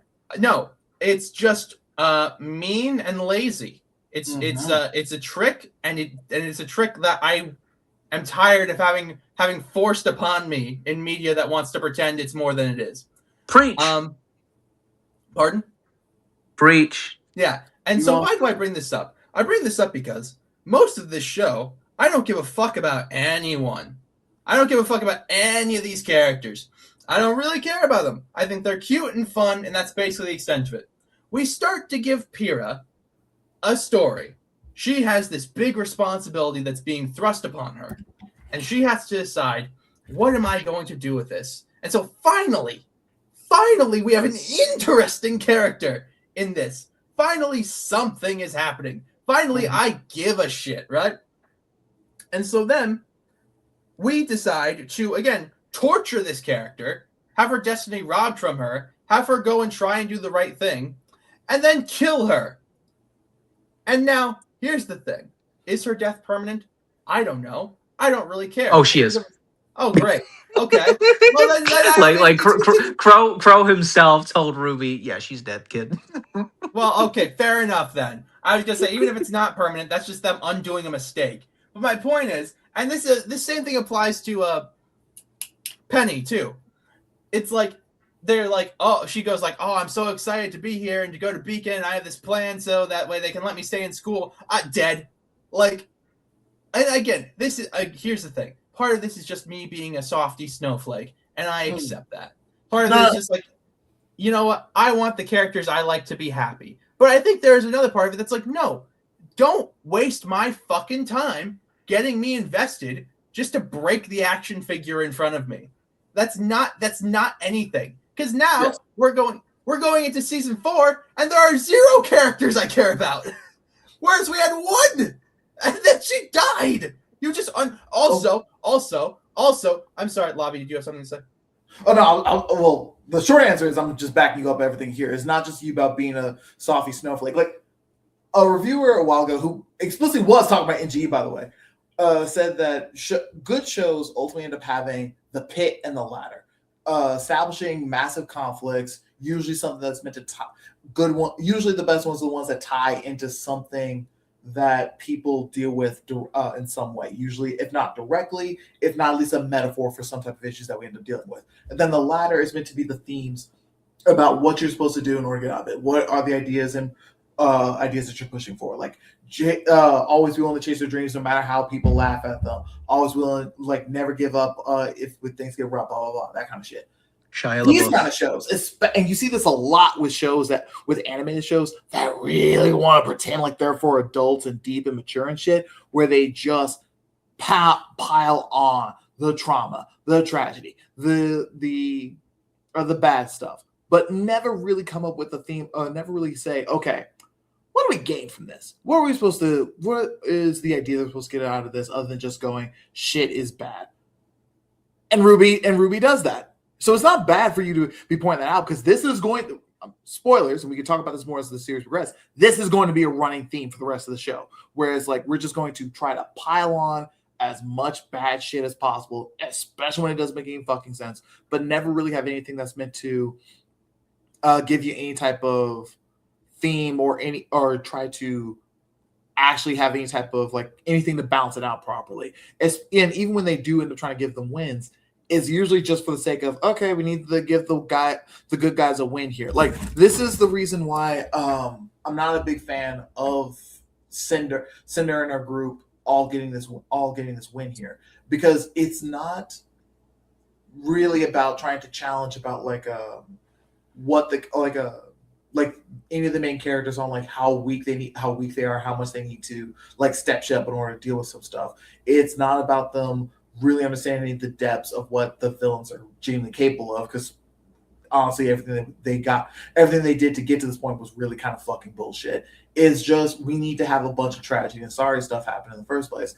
And like you said, the one character who not only are you given a reason to actually give a shit about, but the only one here who actually has an actual personal conflict that can actually have some stakes to it, they kill him off. It's like, really? Do we need, like, Pyrrha's not my favorite character here. Like, she's definitely the least annoying, but she's also like the least but she's like, I kind of wish they just gave her like some type of like quirks or something entertaining for me to latch on to her, because like she's not really that funny. Pyrrha is like the potential man out of the heroes, and like I feel like honestly there's like probably like a lot of potential for her to be probably interesting. I look at her, and besides the visual appearances, she kind of reminds me a bit of Kasumi Yoshizawa from Persona. how she's like this like perfect person, but like underneath it all, she's actually like really flawed, like flawed kind of thing. And like they have a whole story with her like later on that kind of flips a lot of things on its head and stuff. Like goes really deep into her story. And I kind of feel like the show probably could have done something with the maiden story and like how to develop her kind of grief over maybe the failure of not getting that power. If maybe she survived the encounter with Cinder, but no, she gets shot. She falls to her knees. She's like, "Do you believe in destiny?" And Cinder's like, "Yep." 360 no scope. And she just takes it. She doesn't try to fight with her last breath. She just like, I'm gonna just sit here and I'm just gonna die. I'll die, I guess. A couple things. First of all, you're right. She is potential man or potential woman because as soon as she started seizing upon any of that potential, they fucking killed her. Yeah. And I also, they didn't just kill her; they fridged her. Yes. Now, I can't confirm this. I have not seen future seasons, but I imagine that her death is going to be a big motivator to the team, specifically Jaune, to fight on her name. Yes. I'm so yes. Fucking fridged her. Yeah. And fuck the show for that. Because like I don't care how boring I find her personally, she was easily the character who could have been like all I'm asking for is just this is a very the best character here. Very feminist show, you guys. Very yes, it is. Well, you know what? Girl power. And let me get extra feminist and extra woke for a second. What the fuck do they mean that the Maiden's power only seeks out women? Oh yeah, no, that's just how the rules. No, I'm gonna pull a Matt Walsh. I want to go up to this power and go like, what is a woman?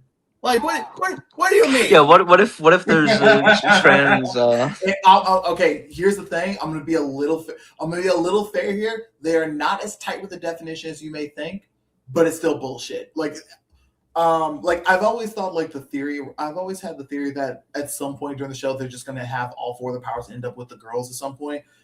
Yeah, that would not surprise me somehow if like Team RWBY just got the powers. Yeah, because it seems like they're building up to that, to be honest. But we'll talk about that as the series progresses. But yeah, no. Yeah, it's very weird. All the maiden powers are really fucking weird. And it's only going to get more convoluted as the story progresses because they're going to build on the lore about who the powers ultimately came from and more specifically what the maiden's powers are meant to be more responsible for as the story progresses. I just I don't know. I understand that I'm being annoying, but you know what? The show annoyed me, so I'm going to be annoying back. It's you're like, fine, so is it just like, okay, we need to seek out the maidens, the power of the maidens are just like misandrous, I guess. Like they just. Well, I don't even care about that. I just mean like, is it like a soul thing? Like, does your soul have like a little F or M on it that it's looking for? Because they just hate men, I guess. All right. Okay. Here's the thing. I'm going to ask you this because I don't. Okay. So here's the thing. I can answer this question for you a little bit, but it depends on how much you care about spoilers. I guess for the sake of the show, you shouldn't spoil it. So all right, we'll take it. I still think even the excuse they give later on is still dumb. I do not care. No. I mentioned this IP earlier. This is coming from a Borderlands fan. Like I don't care that the siren powers only go to women. It's like they do retcon that in one game and with a plot point about a siren that's male, but they do it very poorly. And I don't even want to talk about that game. It's terrible. I should clarify. Yeah, no.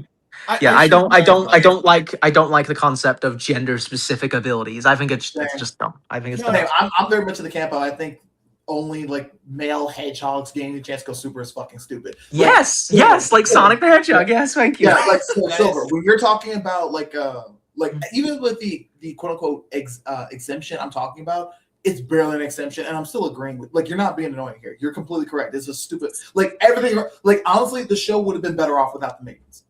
Like no, they don't help anything. Yeah, it's just another. Sorry, go on, Derp.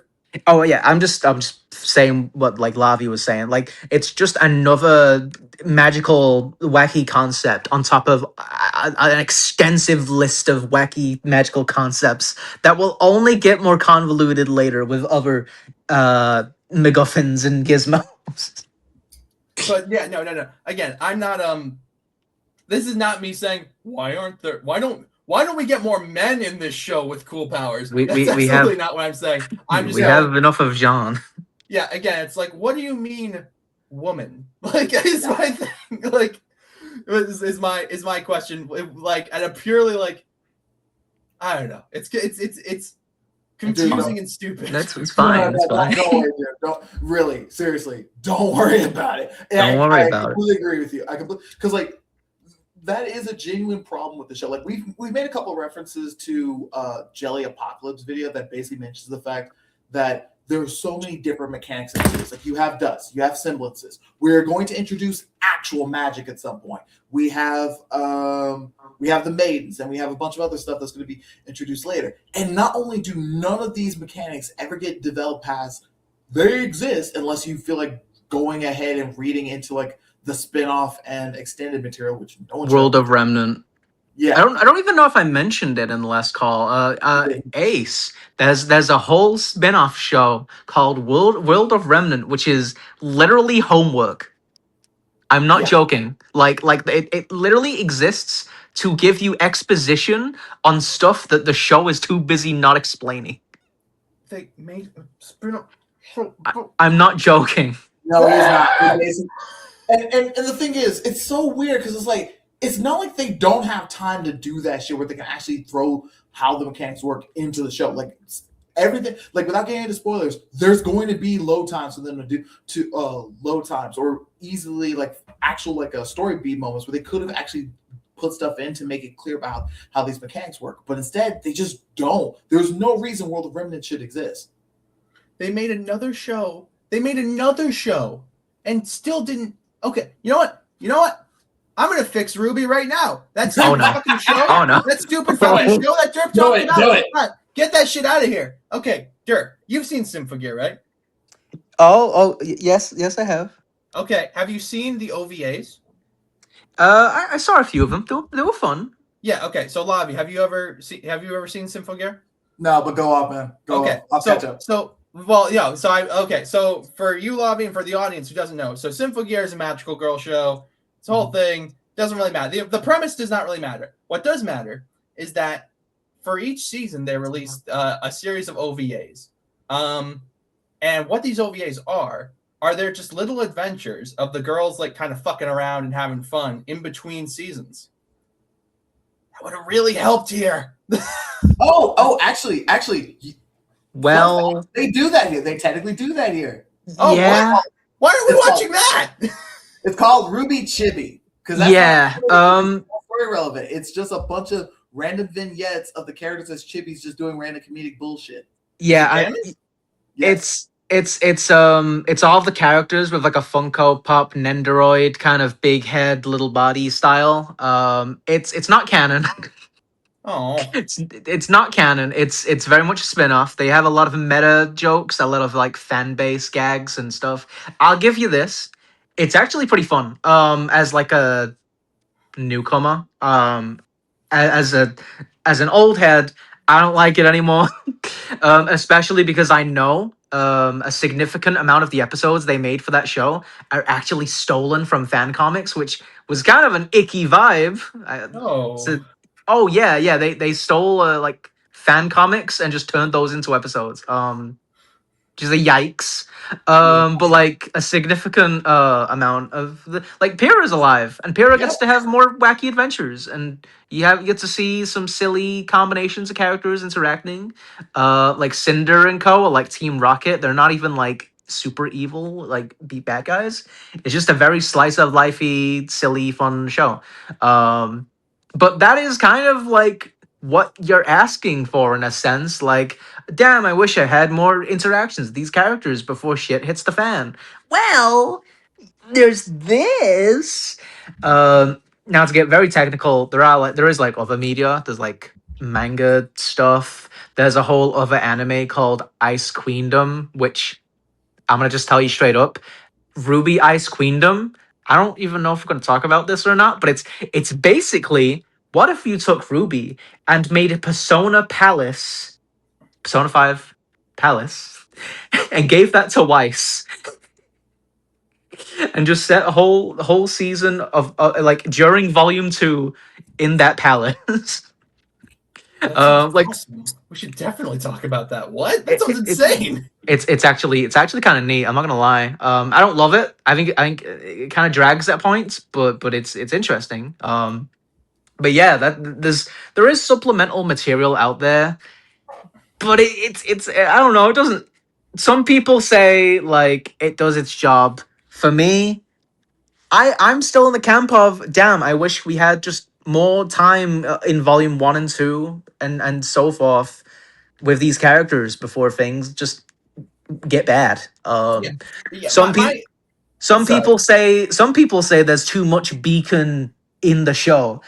No, I disagree. That's insane. It's in 2 out of 9 seasons.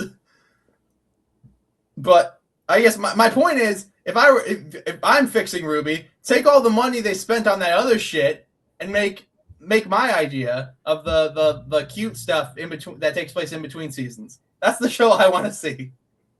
Fun fact: this is animated by Shaft, who did Madoka Magica. Yeah, Chef. Actually, I also, if I remember correctly, Don't say it. I know what you're about to say. Don't say it. What? Generabuchi. Oh yeah. Well, what? Oh no! He didn't do anything significant. He was just an assistant on the animation or something like that. Yeah, he gave the. I was just gonna say he did the character designs and shit. Like it's not. I wasn't gonna go that. I know. I'm so fed up of people being like, oh my god, Generabuchi, he's so bad now. He wrote RWBY Ice Queendom. Like, no, he didn't. No, he didn't. Hey, speaking of Generabuchi, hey Derp, how's Gaim coming along?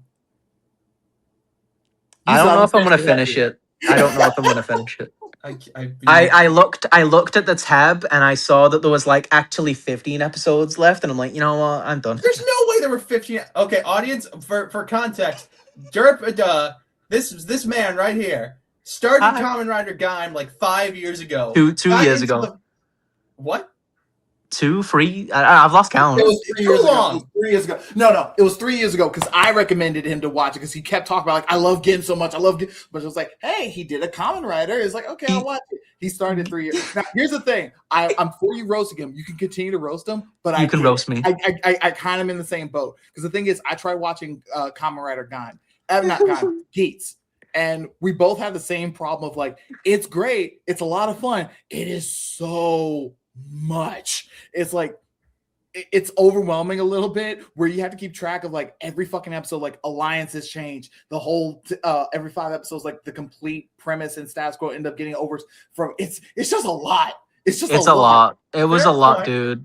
Counterpoint, you got all the way to the summer movie, which I think is in like the 40s or late 30s. You are this close to being done with the show, and you just have refused to. You could have watched. I still have the tab. Okay, I haven't X'd the tab yet. 1 minute of Gaim every day since you watched that movie, and you would have finished it a long time ago. You're not wrong.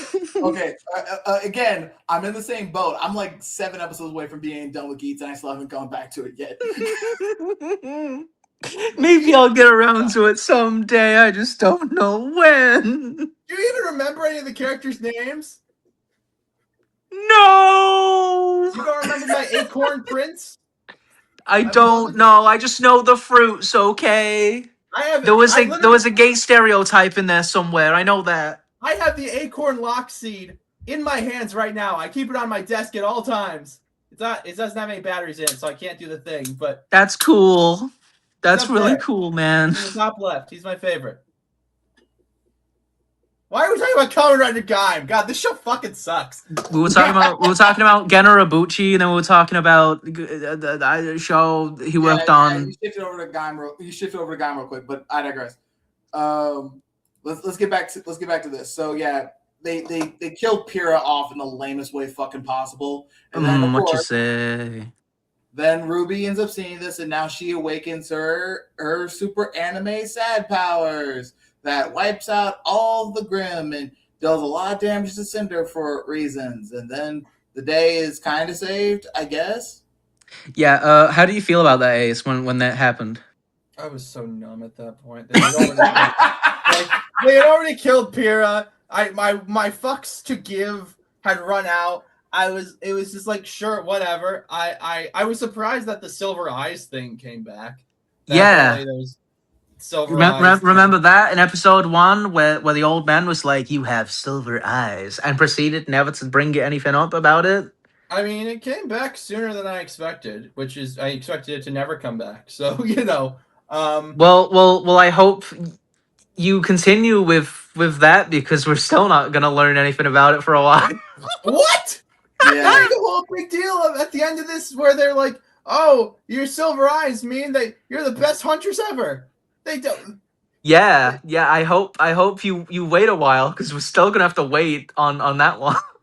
I'm gonna fucking kill myself. Jesus Christ. Okay, so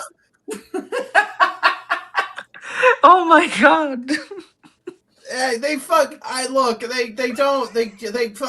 the bird. They go like, "Oh, you looked at the bird. Now the bird's not moving anymore." And then she goes to Yang, and Yang's like, "Fuck off, RWBY." And so then RWBY fucks off, and then the show is merciful enough to end for now. Hey, but then after credits, you see Qrow, and then he jumps, and then a bird shows up. Wasn't that cool? I guess he's a bird. Well, fun fact, and this is technically a spoiler, but I just want to bring it up. Did you know that Qrow's semblance is bad luck? That makes sense. Aren't crows like synonymous with bad luck? Yeah, in his introduction scene, you see like a glass get like knocked over by the bartender. That wasn't just Lamau funny. That was actually Qrow's bad luck. It was like a wave, like a field zone, like around him, surrounding the area. So he's Black Cat? Yeah, he's got bad luck that just follows him. But it's kind of weird that he transformed into that bird at the end there. What does I that feel mean? like that's a much more impressive power than those abilities. Hold up. Silver, I need you to remember that, okay? I need you to remember that you said that, okay? Yeah. Okay. Okay. Well, while we're at saying things about Qrow, I'll also say, again, another thing that the show only happens because of the incompetence of a man. Where was he, like, 10 seconds before the Fall Maiden got stabbed? He was just clearly in the area. He was just busy fighting Grim alongside Ironwood and Glenda, which was cool. You got to see Ironwood do some cool battling. Wasn't that cool? Ironwood fighting? No. In the flashback, when she gets jumped on the side of the road, he just shows up like 5 seconds after she gets stabbed. Oh yeah, he was just late. Yeah, I guess he was just drinking somewhere. Yeah, he might have just been drinking somewhere, yeah. I feel like that should have gotten him like exiled from the club, right? Like you had one job. Again, you had one job and you didn't do it. Agreed. Maybe. Yeah. I feel like. So the season ends with RWBY traveling with Jaune, Nora, and Ren. Yeah, because the name of this show is Regina. It's actually Ranger. Ranger, yeah. They have a team name? Yes, they do. Yeah, spoilers. It's Ranger. There's no visual element to the show, but just know if I could walk out, I would. Come on, we haven't even gotten to the fun parts yet. The show is called RWBY after the 4 main characters who haven't done anything yet, and you've already broken up the team. Yeah, so Yang's a bum in the house now. She's depressed. Weiss is at Daddy's home. And Blake, we don't even know where Blake is. They're gonna have to do the thing where they're like, hey, we're gonna have to get the band back together. Except what they're gonna do is they're gonna go like, remember all those great times we had? You know, when we, and the other time when we, because nothing's fucking happened in the show yet. I will say, I'm not gonna lie. What they will do with them being split apart is kind of interesting. Maybe you'll even like some of the stuff. I hope. I know. I know. I'm still gonna end up having to agree with like I know what you're talking about, Herb, but I'm still gonna end up agreeing with Ace because all that we'll talk about this when we get to Volume 4, but that's still not an excuse because almost everything that they end up going through would have been better if they were doing that with each other. Because the whole point of fucking ensemble teams of an ensemble series is that the ensemble is meant to be bouncing off of and learning from one another, not having to go. If you can only do character development by splitting them up, you're missing the point of the ensemble. Imagine in episode 10 of a Sentai show or a Power Rangers show, they just had all 5 of them fuck off to different places. And then the Red Ranger had to go around and go like, but guys, don't you remember when we fought the fish monster in episode 6? It's like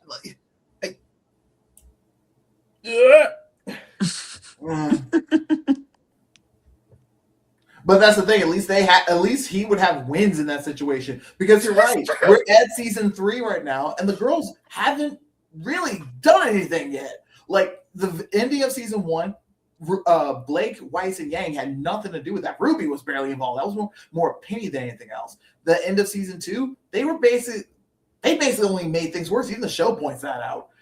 And now we got to this. They're basically just footnotes in terms of everything that ends up happening. No, it's torture porn. Yeah. It's like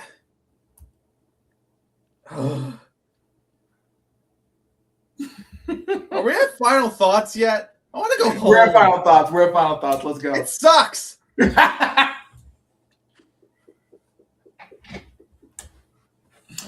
I'm assuming you don't have anything else beyond that, huh? I think I got it all out. They fucking fridged the one character I liked. The other character that I could like, they fridged her too. Maybe. Is she even motivating anyone to do anything? They might have even worse than fridged her. They might have dumpstered her. Okay. Ace, I know it's gonna sound really sadistic. I'm gonna need you to keep watching, okay? Just because of who I know who you're talking about. Because I need to hear how you reacted later in the show. Whole show is like I didn't care, and I didn't care. I kept going like, make me care show. I like all these characters in theory. They all seem fun in theory. Like, make me care. Please make me care. And then it made me care just to take that care away. That's what I think about this stupid fucking season of this stupid fucking show. Okay, Dirt? Yeah. Your final thoughts? So, in spite of a significant amount of this call being spent on complaining, critiquing, and arguing and nitpicking about certain things about the season, I actually liked it. And I actually think it's kind of good. Now, part of that, I'm not going to deny, part of that is due to the fact that volumes 1 and 2 are really messy, really undercooked, and kind of bad. So I'm not going to deny that this is a comparison of kind of argument, but I'm not going to lie. I think it's kind of been fun for me to revisit this show so far because I always deeply loved volumes 1 and 2 in spite of their flaws. I still to this day feel like, oh my gosh, I wish those were longer. I wish there were more scenes throughout. That's never here nor there. Volume 3, when I first watched it, I actually hated it a lot more. It was like one of the first kind of steps to me becoming a bit more cynical about RWBY as a series. But on a rewatch, I think it's pretty strong. I think most of its like dramatic points hit where they need it to. I don't think it's got any of that like fluff, like, oh god, we're doing a whole Jaune arc again. Like, we're not doing that like as much. It's about Pyrrha's drama. It's about this big thing, this big shakeup that's happening, not just to like the Veil or Beacon, but like kind of to the world. This like these seeds are being sown, and I I don't like a lot of the stuff that's happening, but I feel like I would be lying if I said right now that I thought this season was bad. I think the season is honestly pretty good, in spite of, again, all of like these issues that I do have with it. I've already gone on length, just saying what I don't like. So I don't want to just I don't want to just recap all of that. Uh, so yeah, my final thoughts. I don't vibe with it, but damn, I thought that was kind of good. So with Derp being more positive and SilverAce saying basically fuck the show, I could easily say that I'm in the middle between these two, but I'm not. I think when it comes to the show being light fluff, especially when it comes to like the tournament arc, it's fluff, so I can't really give it that much credit being good, or especially because like there's no substance to it. It's harmless or painless for the most part. But when it tries being dramatic or tries to do any that or do anything that has stakes or tension or any type of emotion, it drops the ball constantly because it's too in love. Because it does the same thing every show that wants to try to be dark and edgy and adult, and makes the mistake that all of those shows do when they want to have the aesthetic, but don't really understand what it means to have the aesthetic. They just kind of have a bunch of random bad shit happen with nothing really else to say, and it just ends up or they end up making basic fundamental mistakes like, hey, I'm only going to make you care about a character so it'll hurt when I kill them, not so we can. And now you have no real reason to be emotionally invested unless you just like the premise in and of itself. So Yeah, that's like an issue I have with The Walking Dead as a show. But like every last character that I ever cared about was consecutively killed off.